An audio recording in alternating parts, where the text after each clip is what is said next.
In order to assign the levels to the drain networks, use the same command as for the other networks. It works differently as you have to determine a starting point for your water level and specify the slope. Run the command and select the pipe to which to assign the water level. The level is here of 240. The slope is of 1.5. Confirm.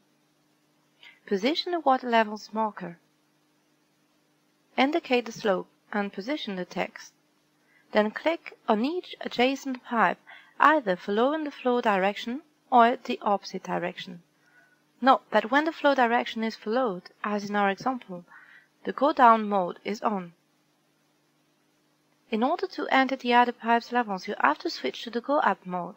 Right-click, select Go Up From, choose a reference pipe, and progressively go up the branch. Let's repeat the operation for the other branches.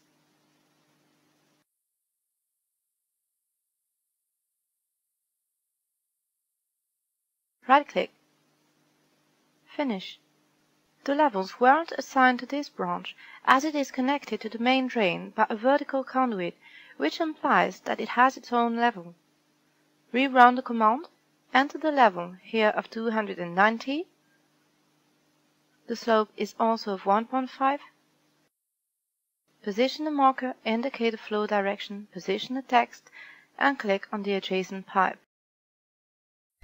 The levels information is now fully completed. You can launch the 3D creation by simply selecting the 2D networks.